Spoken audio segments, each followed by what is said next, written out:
Ladies and gentlemen, boys and girls, welcome one more time, USA the Clown. Hi, I'm glad to be back with you again. Today, we're closing out 7 weeks of putting on these videos each night as we've been through this pandemic and lockdown and sheltered and shuttered and all those things where we couldn't get out of the house. And now, at least here in Tampa, we're getting able to get out a little bit and do some things. And so we're going to wind up, we'll wind up tomorrow night will be our final one of this series. It'll be 41 different episodes of Kokomo and Brazilian Kokomo and Neon, and of course me, USA.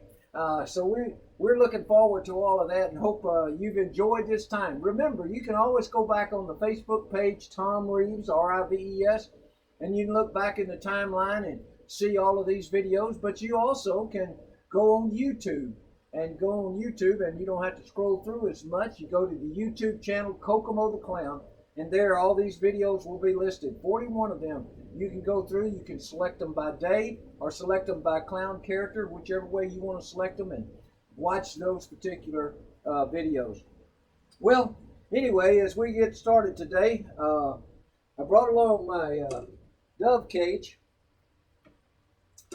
but my problem is, I don't know, maybe a magic scarf would help. The problem is, in the hustle and bustle, I forgot the dove. Well, okay, let's do this right here. Let's make a dove. Let's see if we can pull this through right here. Pull that. Yeah, okay. Starting to look more like one maybe. Make him fly. Okay.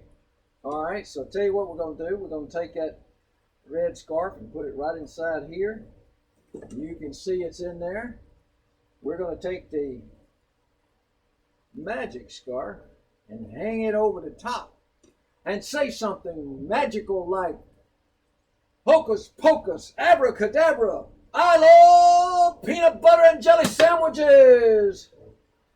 All right, let's see what we got out of that. Well, wait a minute. That scarf, doesn't seem to be anything else in here that I can see. That scarf has something inside of it now. Looky here what we got. Oh my goodness, we got a pretty little bird. Yep. Okay. Well, that bird's name is Abby, and Abby's going to go right back in here so we don't lose Abby in that. And we'll set Abby right over here. Let me put some on top of that because Abby can get rambunctious every once in a while.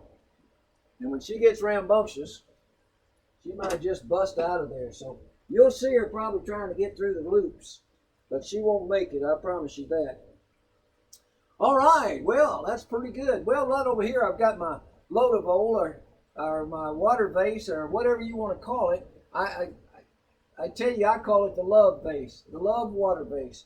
And a young lady that was 25 years ago saw Kokomo perform this. She saw online the other day one of the videos, and she sent back a reply and said, do you ever do that water jug where you constantly pour water out of it? And I sent back to her and said, no, but I'll be doing it. I mean, no, didn't do it last night, but I'll be doing it on Thursday night, the 27th. So hopefully she tunes in tonight and gets to see it. This is my bowl, and it is full of water. And this is a bowl I use as an example. I use it as an example when you and I accept Christ into our life. He fills us with his love. That's the water. All right? And in fact, then what he expects us to do is not to hold on to that love. He expects us to pour that love out on other people. And when we pour it out on other people, it's all emptied. But you know what? God replaces it. God works that way. He puts his love in our life, the love of Jesus Christ. But he doesn't want us just to camp it and put it and say, oh, I got that, man, that's me. He wants us to share it with other people. And you know what? Every time we share it, with other people, and we empty it all out using God's love, all of a sudden he starts to fill it back up again. So if you'll remind me about that, I'll try to make sure we check that out and see that he's continuing to do that. Well, I brought another one along with me that's a good one. I got a apple here, I got a sack, and I got my apple core. Now I'm going to push up just a little bit so I can core this apple out.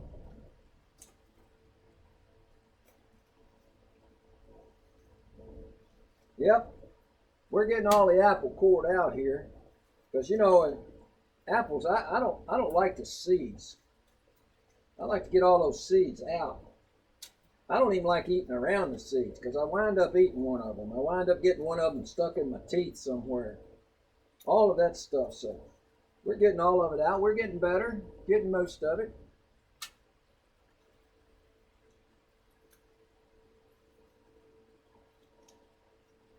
All right. I think we got it all out. Now, what we're going to do is I'm going to let you check out that apple real quick. Let me just roll this forward so you can see. And I want you to look inside there where I cored it out. I want you to look inside my sack. There's nothing in my sack.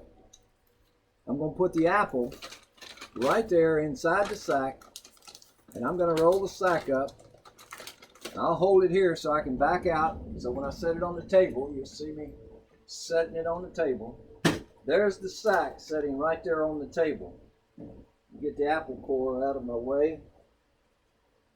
And let me reach right here in my pocket and get another scarf. I think I got one in here. Oh yeah, I got one in here.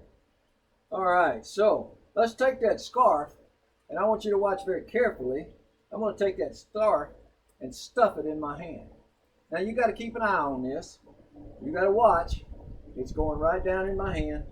You can see I'm pushing it all the way down in there. And now the question is, which hand's it in? How many of you think it's in that hand over there? You do? Okay. How many of you think it's in that hand over there? Oh, okay. Well, those of you who thought it was in that hand over there, guess what? It's not. And those of you who thought it was in that hand over there, guess what? It's not. It's not in either hand. In fact, what happened is, while you wasn't looking, that scarf just went and flew right through the air, right into that sack, right inside that apple. You don't believe me? All right. Let's go inside that apple. Now you saw that the only thing I put in there was an apple. And an apple with a scarf in it. So let's see what we can pull out of there. We got an apple. See if I can pull a scarf out of that apple. Yep, there it is right out of the apple. Now every time I do this, people think, hey, that's not a real apple. I can tell that it's not a real apple. Well, listen, it is a real apple. I'll show you this. Let me put my scarf back in my pocket.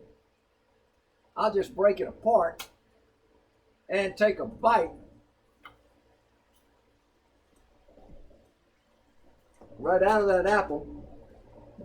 We can bring it over here and show you that that is a real apple. All right. Let me get my bag. It's blowing away. I'm going to have something to keep my apple with. So I'll put it back in my bag and stick it in there. All right. Well, the next thing I'm going to show you is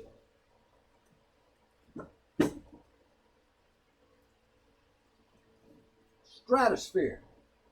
I want you to notice, first of all, that there's nothing inside my box. Okay? Empty box. We'll put it right there. I want you to notice that inside here is a crystal tube. and the crystal tube has 3 balls in it. All right? So if we put the 3 balls like that right there, we put the green one in, we put the yellow one in, we put the red one in, it'd be just like that right there. Correct? Okay. So here's what we're going to do. We're going to put the crystal tube in there. We're going to also put the top over. You can see it right there. So now, what's the first color that we need to put in there if we match this up? You're right, green's the first color. What's the second color? Yellow. What's the third color? Red. Well, okay, we got red, yellow, and green. Well, let's see. Let's check it out. I thought we had red on top, yellow in the middle, and green at the bottom. Isn't that what it's supposed to be? Let's do that again. Let's try that again. Put this back on here. Put the top back on. Which one we're going to put in there first? Green. Which one we're going to put in there second? Yellow. And here's what we're going to do with the red one. We're going to drop in right down in that box. You can see it's inside there. So we got the red one inside here, and we got green and yellow inside there. But I tell you what I want to do. I would just want to very carefully, and I want you to keep a close eye, because that red ball is going to slip up out of the air, and it's going to slide down under, and it's going to come right inside that tube. All right, let's check it out. Abracadabra, hocus pocus. I love peanut butter and jelly sandwiches, and there it went. You didn't see it? Well, it definitely went, because it's not in here anymore. I'm looking right through it at you. All right. So, let's see if it made it in there. Yep, we got it in there all right. That is called stratosphere. And stratosphere has the green, the yellow, and the red ball inside. All right, well, let me set stratosphere down under here, if I can. And, oh, I forgot about the bowl over here. You got to remind me to remember that the love of God that's put inside of us, God expects us to pour it out to other people. And when we do, He empties it out completely on other people. But when we do that, He replaces it, replenishes it. Isn't that special? All right. Well, let's go on from there and look at my bag. I got a bag. Whoa, I lost my hat. You know, my head gets cold when I lose my hat. There we go. The wind blew it off. Let me get it back on tight. That wind's blowing pretty good. All right. This is my change bag. This bag I use to talk about teamwork and things in our life. In this particular bag, let's see, what am I going to do with these to keep them off and blowing away? Let me just put them right in there. In life, when we're going to be a team, I'm showing you there's nothing else in the bag, okay? In life, when we're going to be a team, we have to learn to work together. That team may be a basketball team, it may be a baseball team. That team may be a debate team. That team may be a Sunday school class. That team may be a mission team. That team can be anybody and everything. That team can be a church itself. But individuals are part of that team. When this individual, let's just make it a basketball team today. This individual is the center of the basketball team. This individual is the point guard. This individual is the power forward. This individual is the shooting guard. This individual is the shooting forward. So now we have all of our small forward, you call them. We've got all of those, and we've got somebody to help make us into a team. You look at all of those guys, and they're different. But in that team situation, we got an assistant coach and we got a coach. And as long as that team learns to work together, as long as that team learns to do things together, as long as that church learns to work together, as long as that Bible study group learns to work together, as long as whether it's a baseball, football, debate team, as long as those teams, whatever it is that we use those individuals that went inside the bag, all of these individuals, whatever it is, if they learn to work together and they learn to work together for the good of God, you know what? Look what will happen.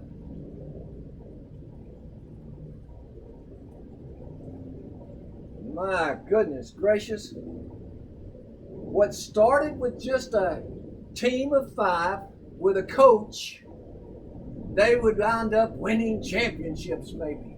What started with a small Bible study group or a small church, when they learn to work together, they can do mission projects that are beyond compare. What happens many times is everybody in that church gets pretty satisfied, but every once in a while, 1 or 2 of the players, 1 or 2 of the participants, 1 or 2 of the others decide that, hey, I'm better than the rest of them. I need to be the star of this team, or the leader or the star of this choir or this debate team or this church or whatever it is. And when we all come out that way, you know what? God can't use us in the magnificent way that he can otherwise. And all of a sudden, we become individuals again and not the opposite of being a team. All right. I always love doing that because I think it has application as a teamwork, but it has application as working for God as well. All right. Well, you know what? Today's a very special day. Today is USA's sister's birthday. That's right. My sister, my baby sister, my only sister, my sister's birthday is today. And she's celebrating. And she doesn't know that we're doing this, but I wanted to bake her a birthday cake for today. And so I got some ingredients to put inside the cake and say happy birthday. And also, while I'm at it, not just say happy birthday to my sister, but yesterday was a special day as well. Yesterday marked 1 year since we lost our brother. And also yesterday was his stepson's birthday. So Rod, this birthday cake is for you. This birthday cake is for Aunt Dee Dee. And this birthday cake is to remember Papa. Papa would love for Kokomo to do magic. So we're doing it for him in honor of the 2 birthday folks that mean something very special to him when he walked here among us. All right, so we got the cake right here. We got the pan. We're going to put some ingredients in there. Maybe it's flour, maybe it's sugar, maybe it's water. All the ingredients you got to have in a cake. And we put them inside the cake. And you know what? When we put them inside the cake, then we just take the top, put it on, and we got the cake and we put it in the oven to bake. In the oven, it's baking and it's baking and it's baking and it's starting to smell good.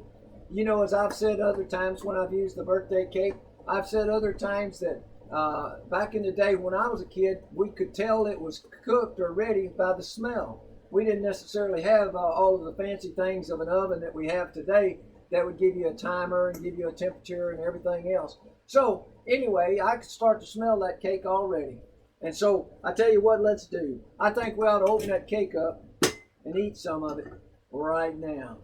All right, this is the birthday cake that's honoring my brother for the birthday of his stepson and of his baby sister. All right, one more time. Let's empty the water. Let's pour it out. Again, when you have the love of Jesus, make sure you understand you pour out the water. Pour out the water.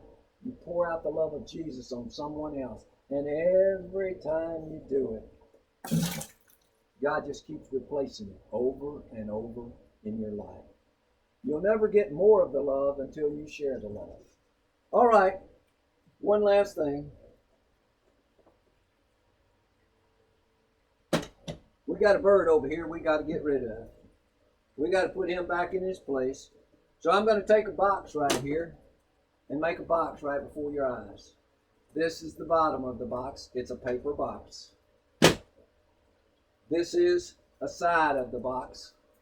It's a paper box. This is another side of the box. It's a paper box. This is the back of the box. It's a paper box. This is the front of the box. It's a paper box. If I can get all the sides and all the front and everything in there. And this is the top of the box. It's a paper box. Now the paper box is all together. And here's what we're going to do. We're going to take our bird right here. And we're just going to put him inside. Put her, excuse me. Abby, I didn't mean to call you by the wrong name. We're going to put her inside the paper box. And here's what's going to happen. Put her in the box. We're going to take the top off the box. Run our hand right through it. We're going to take the side off, and the side off, and the back off, and the front off, and the bottom off, and Abby's gone. She's back with the other birds. Well, folks, I've had a great time sharing with you today. Happy birthday, Dee Dee. Happy birthday, Rod. And we look forward to seeing you tomorrow night. Tomorrow night will be our last show for a while. It'll conclude 7 weeks of us putting on a show every night during this pandemic. And so I hope you will tune in tomorrow night around 6 o'clock on Facebook. And as always, when we come to the end of the show, here's what happens. We just simply say, that's all, folks.